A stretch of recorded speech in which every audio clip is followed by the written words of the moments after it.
de todo lo que es vía aérea. Vamos a abarcar algunas cosas más, pero vamos a tratar de iniciar o de recalcar cuáles son las estructuras que forman parte de vía aérea.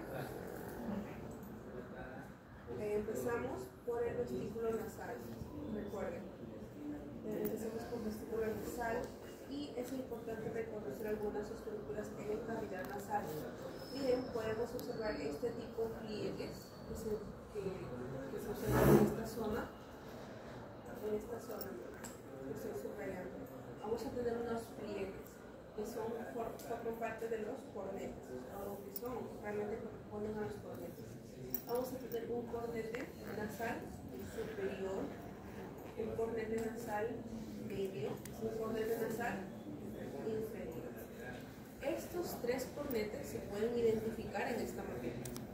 Ya, así es que estén atentos, luego vamos a revisar. Ahora, realmente sí tenemos otro cornete denominado cornete nasal supremo, que está en la zona superior a superior. ¿Sí? Un cornete nasal supremo que es un poco más pequeño que los inferiores, no a este. Entonces, ¿qué más vamos a tener? Bien, descendiendo hacia la parte posterior, vamos a reconocer esta estructura denominada nasofaringe. ¿Qué más? El recorrido sigue, ingresamos a la orofaringe, ¿verdad? Orofaringe. Y por esta zona tenemos la laringofaringe, el esófago, parte del tubo digestivo. Sin embargo, nosotros hacemos este ingreso por epiglotis. ¿Cuál es la función principal de esta estructura de la epiglotis? Epiglotis o epiglotis. Evitar que el alimento vaya por la vía aérea. Muy bien, la función realmente es valvular de la epiglotis. Esta obviamente hace este movimiento para que evite el paso del bolo alimenticio hacia la zona o hacia el aparato respiratorio. Ahora, aquí hay que recalcar que tenemos en todo lo que es el sistema respiratorio tenemos vías, ¿verdad? Una vía de conducción y una vía respiratoria. Ya recuerden, en el aparato respiratorio tenemos vía de conducción y una vía respiratoria.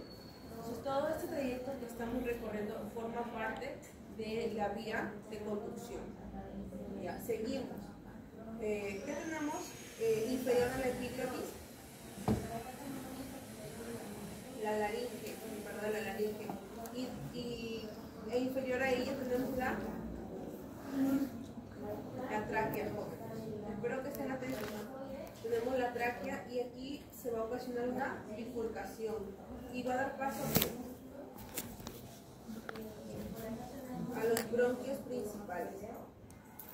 Esta bifurcación de la tráquea da paso a los bronquios principales, dos bronquios principales, un derecho y un izquierdo. ¿Ya? Entonces, siempre es importante correlacionar con la clínica. ¿Ya? Correlacionar con la clínica. Sabemos que hay una infección a estos cornetes. ¿Cómo se llama? O a estos cornetes nasales. ¿Cómo se llama la infección a los cornetes nasales? Sinusitis. Infección no, como inflamación a estos cornetes denominado Sinusitis. Sinusitis. Entonces, se ha dicho a través de un estudio que en los próximos años vamos a tener más pacientes con este tipo de afectación. ¿Por qué?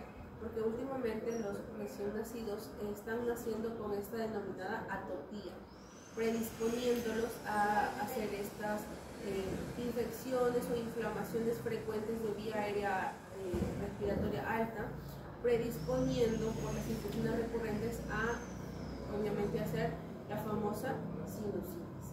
Importante mencionar que cuando hablamos de nasofaringe, principalmente nasofaringe, últimamente se ha visto a través de los estudios que tiene vital importancia en pacientes inmunocomprometidos. ¿Sí?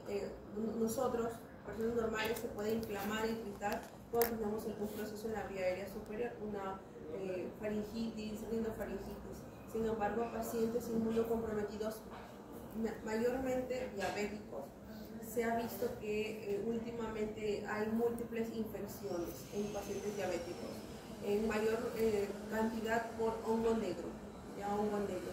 no solo se inflama, sino se llega a infectar de hongo negro. Y difícil a un paciente diabético, obviamente, cortar este tipo de afectación de hongo. Si en un paciente, llamémoslo adulto sano, es difícil a veces erradicar el hongo, ¿verdad?, en pies o en plantas de pies. Peor será en un paciente inmunocomprometido como es un paciente diabético. Y lo peor es que se aloje en vía aérea. Se llega a extender y los pacientes están, bueno, hay una alta incidencia de muerte por hongo negro en pacientes diabéticos. ¿La clara está ahí? Hemos hecho un recorrido rápido lo que es vía aérea. Seguimos. Miren, tenemos una vista anterolateral. Recuerden que quizá algunas imágenes de lo que ven, lo que hay en esas diapositivas puede venirles en el examen. ¿Ya? Tenemos una visión anterolateral. Bueno, ya saben que empezamos desde lo superior hacia lo inferior. Vamos a tener el hueso frontal, los huesos nasales, dos huesos nasales, el apófisis frontal del maxilar, y aquí vamos a tener que el apófisis lateral de los cartílagos del tabique nasal, tenemos dos. En la zona central que vamos a encontrar el cartílago del tabique nasal. ¿Sí? Vamos a encontrar también un cartílago alar menor, que es uno de los más pequeños, de igual manera con el cartílago nasal accesorio. ¿Sí? Recuerden que este accesorio está entre el lateral de los cartílagos del tabique nasal y entre el pilar lateral. Ahora vamos a tener el cartílago alar mayor. Este cartílago alar mayor está conformado por el pilar lateral y el pilar medial. Obviamente medial porque está en la parte media interna. Vamos a tener, ¿qué más? Vamos a tener esta estructura, miren, que es el tejido fibrodiposo del ala de la nariz. Ahora, este tejido fibrodiposo predispone a que muchas veces nuestra nariz pueda cambiar en el transcurso de los años, se pueda engrosar. ¿Por qué? Por a veces el cambio ponderal del peso. ¿Sí? Porque recuerden que básicamente es adiposo. Tenemos el cartílago del tabique nasal y la espina nasal anterior. ¿Sí? Ahora, esto nos está viendo en una vista anterolateral y ahora estamos observando una visión inferior. Y aquí podemos observar y entender un poco más el cartílago alar mayor. Tenemos el pilar lateral y el pilar medial. Puede que les den el examen, no pasa. Vamos a tener el cartílago del tabique nasal, miren, en la zona central. Ya saben, el tejido fibrodiposo del ala de la nariz. Tenemos la espina nasal anterior y la sutura intermaxilar. ¿Qué más? Este ya es una pared, un corte en la pared medial. Estamos observando, vamos a observar lo siguiente. Es un corte, una vista medial. ¿Qué tenemos? Miren, jóvenes, esos agujeritos que vemos en nuestros pacientes son las narinas. Vámonos ascendiendo ya un poco más superior y profundo está el vestíbulo nasal. ¿Sí? Podemos observar el cartílago alar mayor, la apófisis lateral del cartílago del tabique nasal. Miren, vamos a tener el tabique nasal en esta zona, en la pared medial, no se pueden equivocar. Además, el seno frontal y este seno es fenoidal.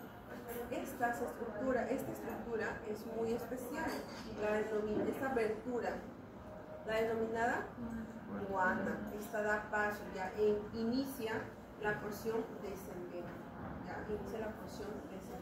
posterior. Tenemos en esta zona la tónsila faríngea o la amígdala faríngea, tenemos el rodete tubárico y en esta zona el paladar blando. El paladar duro siempre está en la zona más anterior.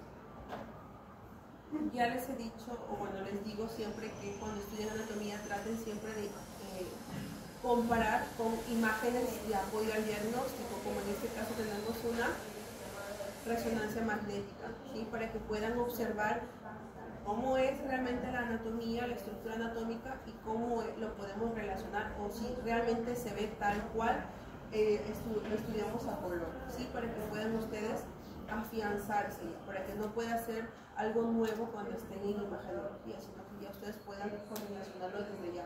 Básicamente estudiar anatomía es estudiar también imágenes de apoyo al diagnóstico. Este ya es una vista lateral, ya no medial, lateral. Sí, es la pared lateral. ¿Qué podemos observar aquí? Tenemos el seno frontal y aquí se pueden observar, ¿cómo se llaman estas? Coanas, cornete nasal superior, medio inferior e inferior. Presten mucha atención a estos cornetes porque probablemente pueda venirles en el examen, porque estos cornetes sí se observan aquí en esta maqueta, ¿ya? ¿Qué más vamos a observar? Cada cornete o concha nasal, hemos dicho que en su parte inferior tienen estos plieguecitos denominados meatos. Si tenemos aquí el cornete nasal superior, tenemos el meato nasal superior. Si tenemos el cornete nasal medio, tenemos el meato nasal medio. El inferior a este es el medio, el meato nasal. Si aquí tenemos el cornete nasal inferior, por acá tenemos el meato nasal inferior. No se olviden. Ahora, iniciando por la nariz. Ya saben que tenemos la narina, el vestíbulo nasal, el atrio del meato nasal medio, atrio porque está frente, pues, ¿no? El espacio frente al cornete nasal medio que tenemos, la eminencia nasal. Por esta zona vamos a presentar ya hemos hecho el cornete. Iniciando por acá tenemos el receso esfenoidal. ¿Qué más? Abertura del seno esfenoidal.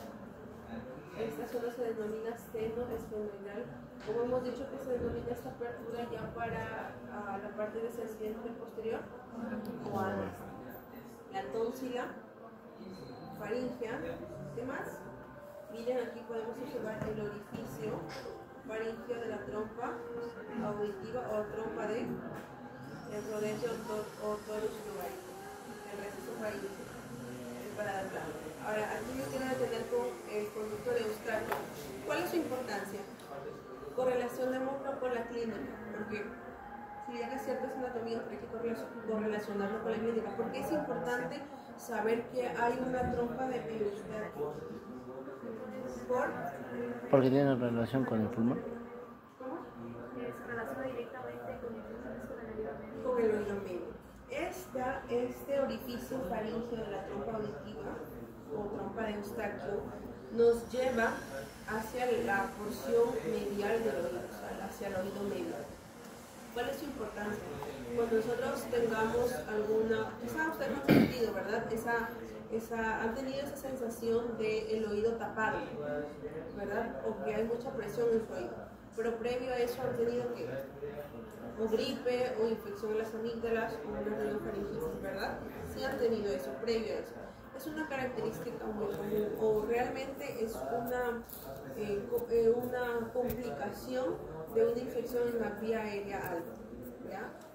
La infección, la otitis media, por la comunicación que hay entre vía aérea superior y este orificio de la trompa de Eustaquio.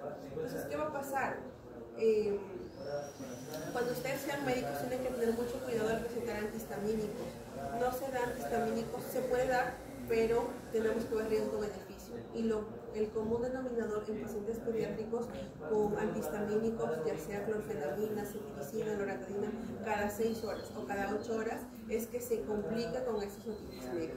Porque ¿qué es lo que pasa con la flema o el moco que produce? Pues obviamente el epitelio de revestimiento es de que esta mucosidad llegue a quedar ahí, no llegue a ser expectoral.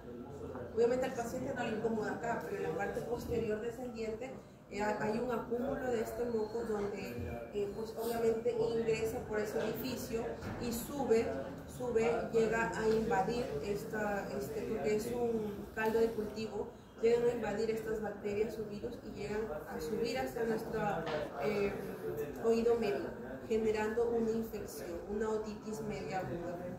Entonces, tengan mucho cuidado con sus pacientitos pediátricos en darle antihistamínicos. Yo doy antihistamínicos, pero máximo doy cada 12 horas. ¿Por qué? Porque obviamente al paciente al estar acostado va a tener mayor incomodidad. Entonces lo adecuado es que los pequeñitos siempre tengan un ángulo de 35 para descansar, pues, ¿no? Obviamente quitarle todo lo polar, porque todo niño de por sí cuando nace es alérgico, quitarle para que no genere esa producción y simplemente darle su antihistamínico cuando la merita, para dormir y en la mañana. Quizá la mayoría se levante con algún tipo de rinorrea por la misma temperatura, entonces usualmente es cada 12 horas a lo que se les pueda recomendar, ¿sí? O en todo caso a los pequeñitos antes de dormir, ¿ya? ¿Está bien? ¿Queda claro? Para que tengan durante el día tiempo de expectorar esa mucosidad por el revestimiento de las células. ¿Queda claro? Entonces, hay un signo, perdón, hay un signo que, o sea, hay un signo que podríamos hacer o una maniobra que podríamos hacer para nosotros diagnosticar clínicamente esta otitis media. Podemos utilizar un otoscopio, pero básicamente, bueno, en nuestra realidad, estamos en el periodo de nuestra realidad, a veces no encontramos un otoscopio en nuestros centros de salud. Ustedes lo más probable es que salgan de aquí y se vayan al Cerú, entonces no van a encontrar un otoscopio. Hay una maniobra, ¿ya? ¿En qué consiste esta maniobra?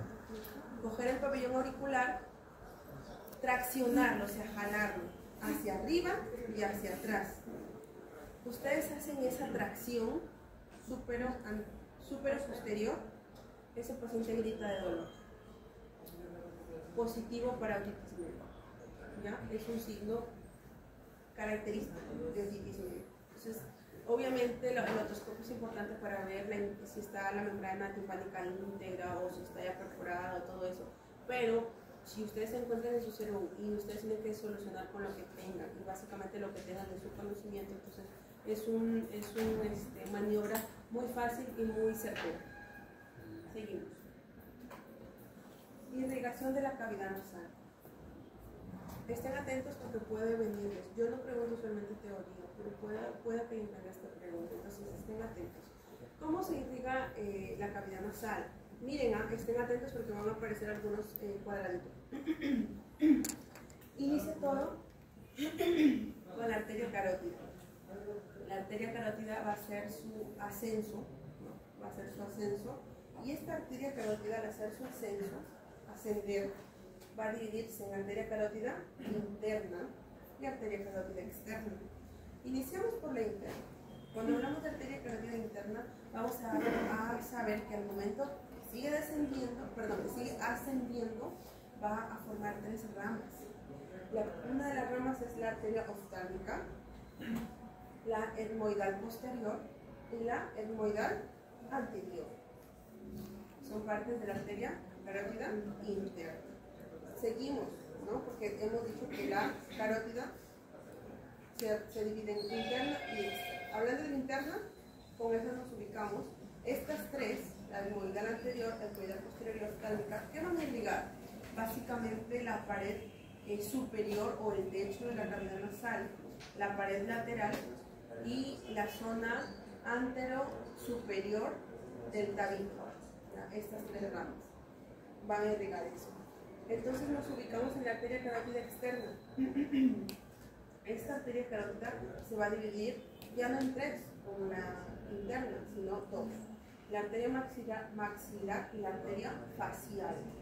No podemos ubicar aquí la facial, pero sí también es su rama de la carótida externa. Ahora, esta arteria maxilar sí se logra subdividir. ¿En qué se va a subdividir? En la arteria palatina mayor y luego la esfenopalatina. Entonces, todas estas ramas que han nacido de la carótida interna y de la externa, hablando pues obviamente de la etmoidal anterior, etmoidal posterior, oftálmica, la maxilar y sus subdivisiones como la esfenopalatina y la palatina mayor, llegan a formar un famoso plexo, el plexo de Kiesel. Muy bien. ¿Ya? Entonces, al unirse todas estas ramas, vienen a formar el plexo de Kieselbach. Importancia del plexo de Kieselbach. ¿Por qué es importante?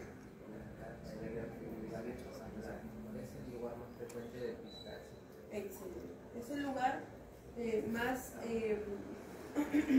susceptible, ¿no?, de todo lo que es cavidad nasal, produciendo la epistaxis. ¿Ya? No me hablen de sangrado nasal, ¿no?, porque eso para la gente que no es médico. Ustedes ya son médicos y ya están dentro del pregrado.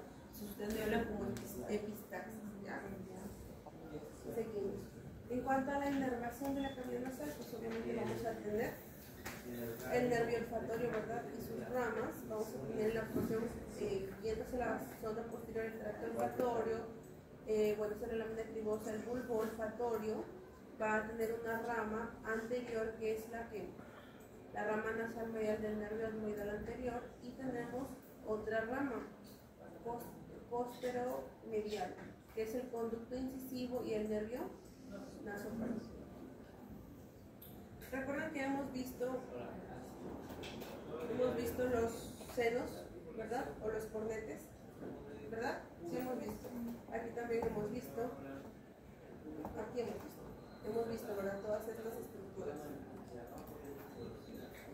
Esto es una vista lateral, no se olviden, ¿no? Y esta es medial. En la vista lateral hemos visto los senos. Ahora vamos a observar en una vista frontal. Todo lo que observan aquí en el centro, en la nariz, son los senos. Y vamos a identificar. Bueno, este es el tabique nasal, ya saben todo el centro es el tabique nasal.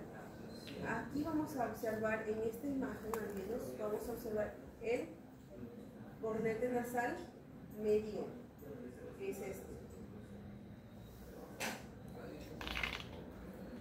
Si ese es el cornete nasal medio, ¿qué espacio sería este? ¿Cómo se llama este espacio? El meato nasal. Medio. ¿Qué tenemos por aquí?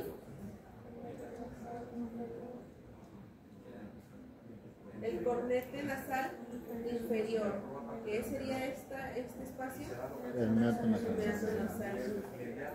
Por acá tenemos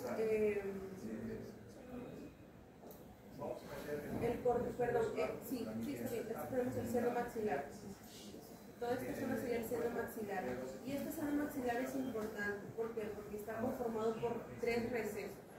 El receso infraorbitario, el receso cigomático y el receso alveolar. El seno maxilar, acuérdense. Por esta zona superior tenemos el seno frontal. No se olviden.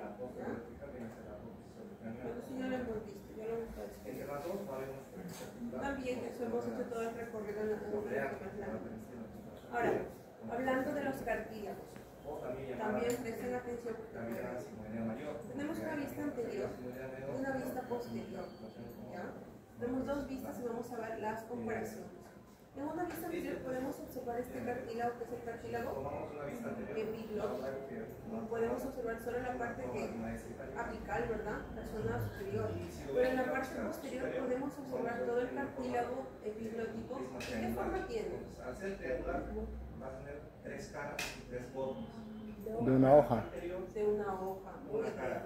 Y luego, bueno, hablando de la parte superior hacia la inferior, ¿qué más? Aparte del cartílago epiglótico, tenemos el hueso. ¿Qué hueso es? El hueso. Tenemos la membrana tiroidea y tenemos que el asta superior del cartílago, ¿verdad? Si hay un asta superior, también debe haber un asta inferior. Seguimos, vamos a ver en la parte posterior, este tipo de cuernitos, denominado cartílago corniculado. Su mismo nombre lo dice. En la zona medial de estas estructuras como alas, vamos a ver el cartílago aritenoides, ¿qué más? Y en la parte medial inferior tenemos el ligamento vocal. Todo esto por la visión posterior, no se olviden. Luego que vamos a tener en ambas zonas la lámina del cartílago tiroides. Esa lámina plana. ¿Qué más vamos a observar? El ligamento hipotiroideo medio solo en zona anterior. Y observamos también en ambas zonas el cartílago de cricoides, no se olviden. Y obviamente en ambos lados de la tráquea. Ahora quiero que recuerden aquí que en la tráquea tenemos estos anillos en la vista anterior, pero en la vista posterior tenemos ya no. ¿Qué forma tienen? Estos anillos en forma de granula y en la parte posterior están unidos en su zona interna por miren, acá lo podemos observar. Tenemos el anillo, todo el anillo como una herradura, y en la zona posterior tenemos el músculo traqueal. Músculo traqueal. Estudiando la tráquea desde afuera hacia adentro, ¿qué tenemos? La lámina pretraqueal de la fase cervical, porque obviamente estamos en cervical, en la zona cervical. Tenemos el cartílago traqueal. Este cartílago, ya saben los cartílagos en forma de herradura, las fibras elásticas, glándulas traqueales, las pequeñas arterias, vasos linfáticos y el epitelio obviamente de resistencia. ¿Qué más vamos a tener por esta zona? Lo mismo, lo que cambia es el músculo traqueal y en la zona posterior la capa muscular longitudinal del esófago, porque es una estructura adyacente. ¿Qué hemos dicho? ¿Cuánto es su medida o su longitud de la tráquea? El promedio es 13, muy bien, 13 centímetros. ¿Qué dice la literatura? El promedio es así, de 12 a 14 centímetros. De 12 a 14 centímetros. Depende mucho de la raza, de la etnia, ¿no? Todo eso. Pero el promedio general, para que ustedes lo recuerden, es 13. ¿Y de diámetro cuánto? 2. Algunos dicen hasta 3, hasta 4 en algunos libros, pero la mayoría 2. Entonces, ¿qué tenemos? Que esta tráquea baja, ¿verdad? Baja y sigue haciendo su recorrido en la parte conductiva, no se olviden. Y aquí es una bifurcación, dando paso ¿qué? A los bronquios principales, derecha e izquierda. Y ellos hacen ya sus subdivisiones, ¿verdad? Vamos a observar. Miren, tenemos bronquios, el bronquio segmentario, bronquio intersegmentario grande, bronquio intersegmentario pequeño. Recuerden que sigue paso, obviamente en histología, no sé si algunos de ustedes estamos viendo en histología, si están en algunos grupos, vemos, ¿verdad? En histología que cuando hay estructuras continuas, vecinas, estos epitelios llegan a formar parte, ¿verdad? O sea, llegan a formar parte de las estructuras continuas. No se pierde como tal, sigue teniendo restos de esos epitelios. Podemos observarlo aquí, miren, hay parte de ¿qué? De cartílago, todas esas zonas celestes. Entonces, aquí hay una división donde podemos dividir bronquios y bronquiolos. ¿Cuál es la diferencia de los bronquios y los bronquiolos? Que los bronquiolos no tienen cartílago, carecen de cartílago, ese cartílago que venía desde la tráquea. ¿Ya? Entonces, ¿qué vamos a recordar aquí? Que tenemos bronquiolos terminales.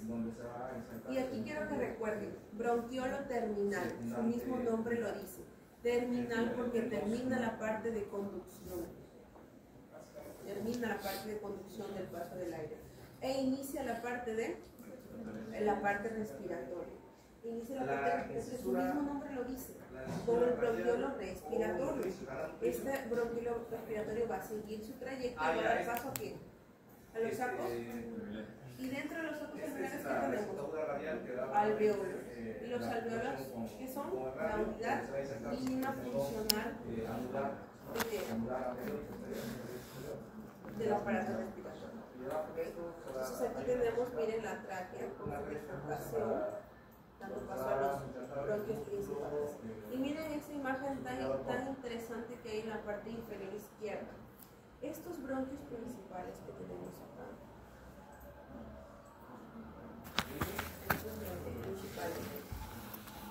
esos bronquios principales, miren, según la etapa o la edad de vida, en la parte inferior izquierda podemos observar cuánto mide el diámetro. En lactantes, en sus amados pacientes pediátricos, en esos lactantes menores, ¿qué nos dice? Hasta lactantes mayores, ¿qué nos dice?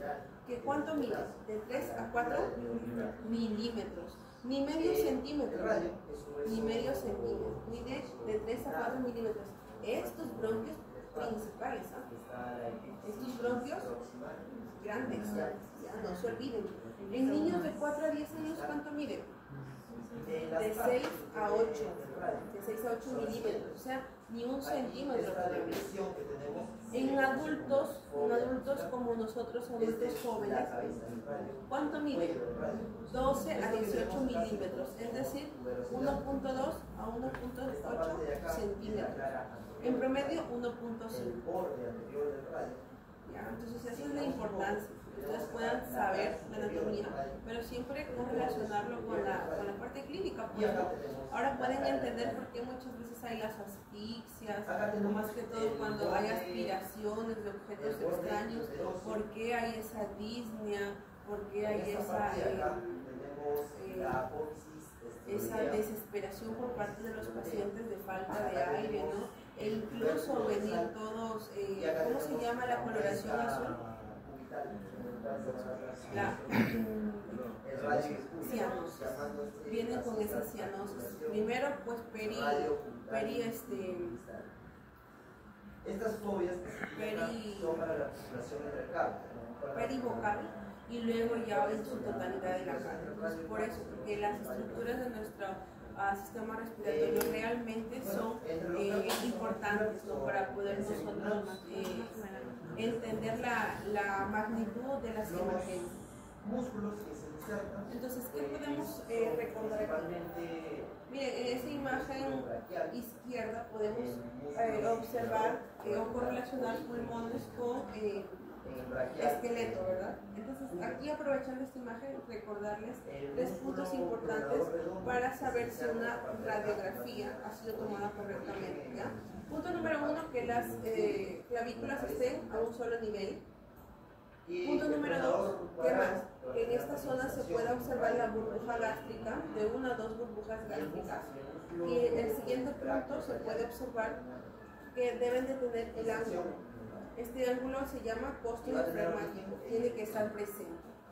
Si están presentes esos 3, es una buena radiografía. E incluso si están presentes las primeras 2, es una buena radiografía. Entonces, ¿qué podemos observar aquí? Si nosotros somos minuciosos, ¿no? Porque nosotros somos médicos, vamos a observar que el ápice del pulmón sobrepasa que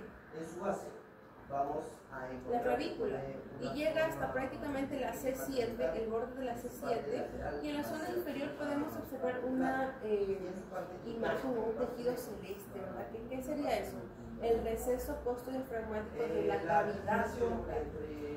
Viéndolo desde la parte posterior, observamos que este receso postdiafragmático llega a cubrir hasta la parte medial del riñón.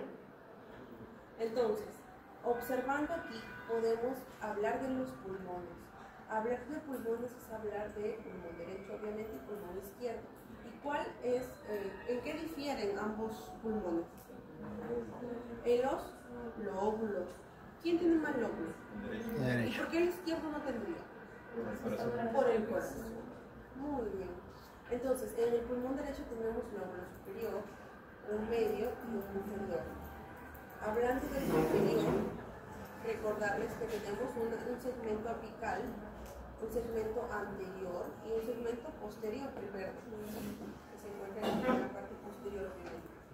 En el lóbulo medio tenemos que el segmento lateral y el segmento medial.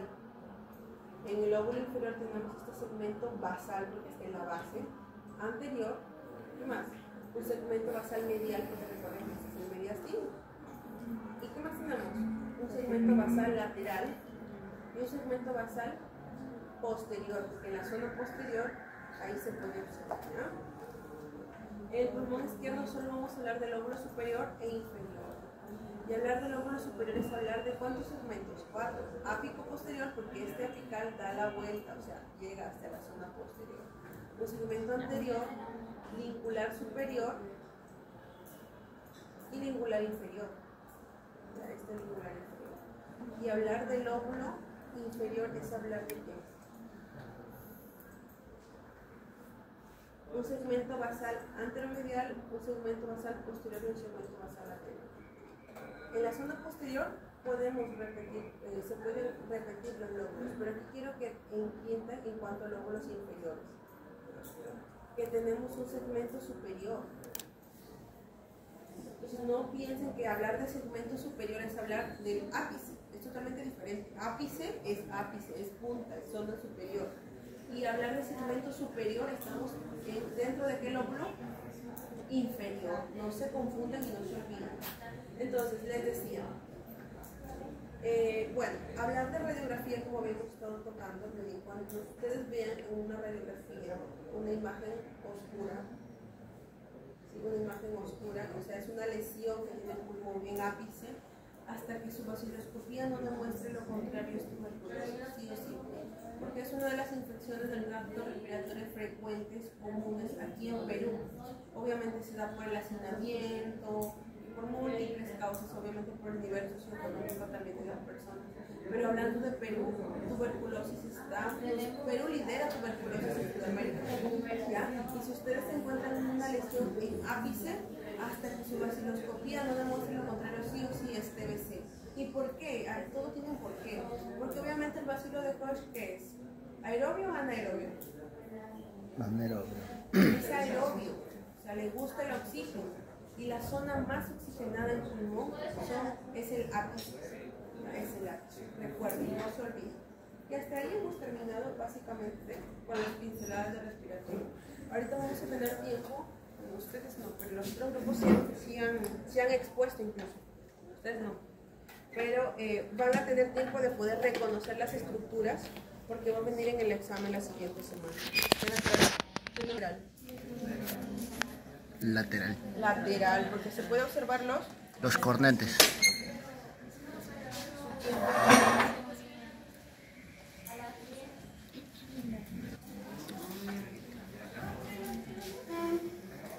divídanse y revisen, ¿no? Porque